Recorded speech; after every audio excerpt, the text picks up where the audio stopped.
lui, c'est reconnu. Let's go, ça va être le Ridley into Donkey Kong. Combat de Heavies, mesdames et messieurs. Voyons voir un petit peu qui des deux va réussir à s'en dépêtrer. On n'oublie pas que le poids légèrement plus léger de Ridley fait qu'il se met en danger par rapport à Donkey Kong en matière de kill power. Mais vous inquiétez pas, on a quand même 2-3 trucs à faire du côté de Ridley également. Et on n'oublie pas que Ridley, c'est quand même la cible de la plupart des gros combos des persos. Donc je pense qu'on peut faire des belles choses. On est parti, ce sera du Holo Bastion pour ce démarrage. Comment les deux... Oh, excellent, les deux partent et tout de suite ça part sur des spéciaux. Ça me met extrêmement bien. Ok, classico en bread and butter. Un tilt, forward tilt, ok. On a décidé de jouer full Fundis ce soir du côté de Big Doudou visiblement. Ouais, elle side bien un petit peu overshoot. Il s'est puni immédiatement de la part du joueur de la Team Lab. Up tilt, Nair, tranquille, down tilt, ouais, on est en train de voir comment est-ce que Big Doudou veut se dépêtrer dans son désert. En termes d'avantage, forcément, c'est un poil plus dangereux. On aurait peut-être pu aller chercher un truc sur ce forward smash, mais on n'est pas si gourmand que ça du côté de Big Doudou. On fait phase par phase, petit forward tilt après un side B whiff.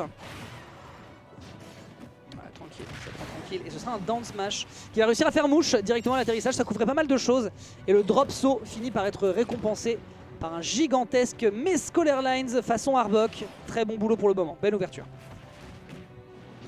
Hop, ding dong.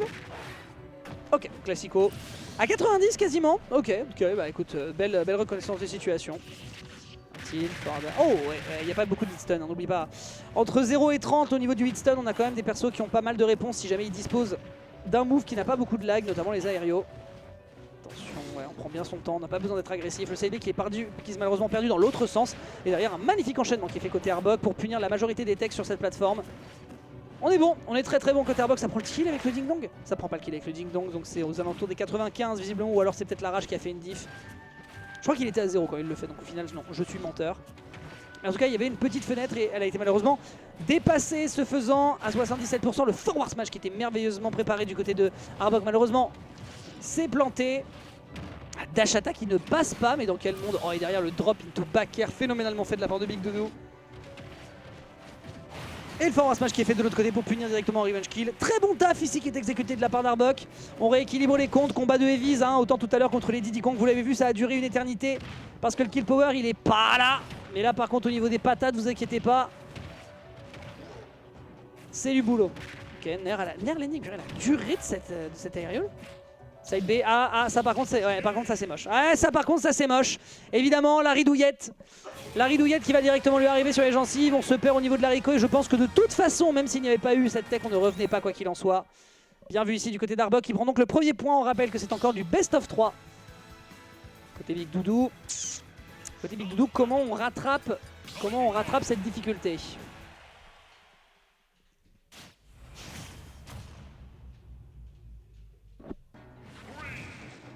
C'est reparti sur Holo Bastion. Game numéro 2. On prend encore le temps de récupérer un petit peu de charge au niveau du spécial pour le KO Punch. On l'a pas utilisé d'ailleurs dans le set précédent. On a fait quelques tentatives. Ouais, trop dans le shield, trop dans le shield du coup. Arbok se régale. Le down air qui est bien évidemment tenté. Je ne sais pas si ça aboutissait à un kill, mais on n'oublie pas que c'est une recovery qui est quand même globalement horizontale. Donc forcément, ça aurait pu être dangereux à minima si on avait consommé pas mal d'options côté Big Doudou.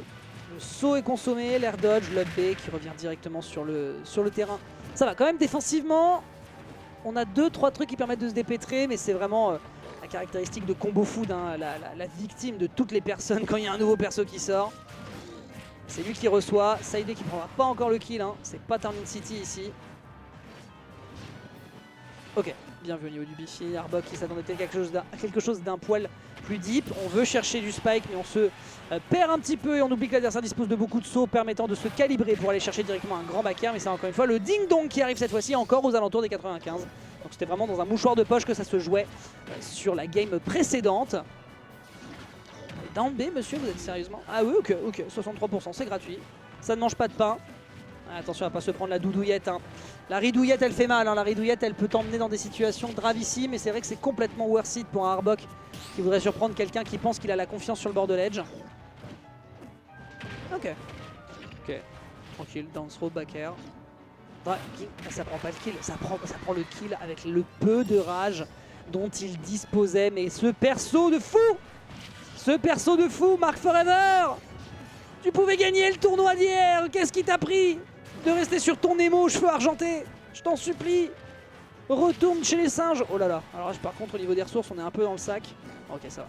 Ça va. Et derrière, ce sera juste un down air pour la beauté du spectacle qui va être proposé de la part de Arbok et qui prend le kill sans sommation. Par contre, l'adversaire est à 18%, donc c'est quand même les problèmes.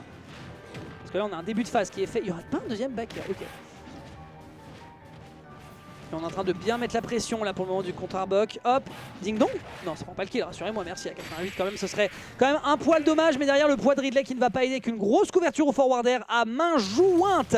Il attrapera cette game 2, mettant en difficulté Arbok qui pensait être tranquille et pouvoir passer gentiment en direction de la game suivante. Oh pitié, oh pitié. Je m'attendais à ce que le pouce soit dans l'autre sens. Bah bien joué, bien joué. Allez, les heavies, ça s'apprécie hein, sans problème. Alors, le pire, c'est qu'on l'a vu en direct, il est en train d'élaborer la joke, c'est encore pire. Ça rend le truc d'autant plus cringe. Alors, le 0-2 du Mister Moa. Ouais, je comprends, je comprends. Et ouais, on part sur Steve, bien évidemment, du côté de Arbok. On n'a pas envie de prendre le moindre risque pour aller chercher le qualifier top 8. Ce faisant, Big Doudou se retrouve tout à coup dans une situation un poil plus chiante. Why do I hear Boss Music? Bah, tout simplement parce que le winner du Kagaribi 13e édition est parmi nous. En tout cas dans le personnage. Hein. Après, si Arbok arrive à le faire un jour, force à lui. Tilt, évidemment, regardez-moi cette grosse hitbox. Et pourtant la SDI est tentée. Le backer qui va finir par faire mouche. Backer, un 4ème pour le dessert. Non, pas du tout.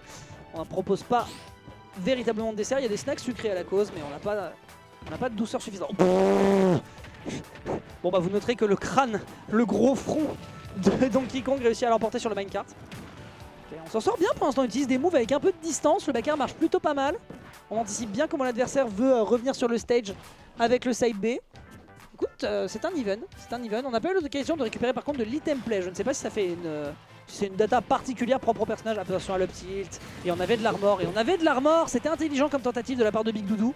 Est-ce que c'est une histoire de timing, est-ce que c'est une histoire de point de vie de l'armor, que sais-je? Ce que je sais c'est qu'on a une première stock qui est immédiatement prise de la part d'Arbok, mais évidemment de l'autre côté un forward smash qui aurait peut-être pu être un poil plus chargé, je ne sais pas. Mais ouais, la punition sur l'up smash était optimale, juste bah ça tue pas encore. Ok, le pair, on n'a pas assez de hit stun, forcément la punition est prise. Et le kill est consommé, bien joué côté Big Doudou. On a l'occasion de faire une petite ouverture, neutral air, bon c'est nickel, ça ramène à l'even. On oublie un petit peu le side B, un petit peu de pressure qui est enchaîné de l'autre côté à cause du shield poke de cette fichue enclume. Arbok qui a pas peur d'aller au charbon. Hein. Big Doudou qui essaye de se préparer un peu, la dash attack bon, qui est pas punie. Et qui se perd un peu également du côté de ce grab. Et derrière, ouais, bon niveau timing, on était parfait hein, côté Arbok. C'était nickel, la ride est présente, la ride est là. On est en train de lire le livre Big Doudou et ce avec appétence. Punition, up smash. Oh non, c'est pas vrai. Le script qui est encore actif alors que c'était Akola qui était le seul bénéficiaire de ce dernier. Sakurai.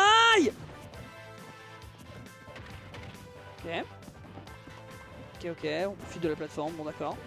C'était en City ou Ding Dong? Non, trop, bien sûr, trop. Si on est à 95 sur Ridley, tu te doutes bien qu'on n'est pas à ce même montant sur Steve. Quand même un personnage léger, mid-léger. Ah ouais? Bah oui, bien sûr, bah oui, évidemment, on va deliver. On va l'attraper par le haut, on va le regarder et lui dire dans toute son arrogance: ah oui mon gars, tu t'amuses à jouer juste en face de moi. Bah ça dégage. Finito pipo. Un suppo et au lit. Et on l'administre à main jointe. Ok. Retour sur le bord. Ah oui, le minecart. On rappelle qu'on a Taciturne qui a fait une crise d'apoplexie en voyant qu'il y avait encore une hitbox sur ce move. Il va le récupérer? Bien sûr qu'il va le récupérer, bah oui. Ah oui, histoire de faire effet de surprise. On n'a pas beaucoup de fer par contre, on n'a pas non plus beaucoup consommé de diamants dans l'entièreté de cette game. Le KO Punch qui va malheureusement disparaître en sa défaveur après cette dash attack qui fait que son gros dos va se faire attraper par le minecart. Et là c'est une situation de ledge trap qui pourrait être périlleuse pour la suite. On est à 120%, c'est la dernière game. On est sur la stock des deux côtés, mais le poids de Donkey Kong pourrait également lui servir. Ouais, il va essayer de récupérer le diamant, bien sûr, ça y est, le kill power est présent à 100% et ça va être très dangereux à partir de maintenant. Ce Donkey Kong qui a un poids phénoménal n'est pas plus léger, enfin est tout aussi léger qu'un Pichu désormais, et on n'a pas la tech, ce qui fait qu'on est mort alors que la tech permettait aussi d'aller chercher d'autres choses, je pense notamment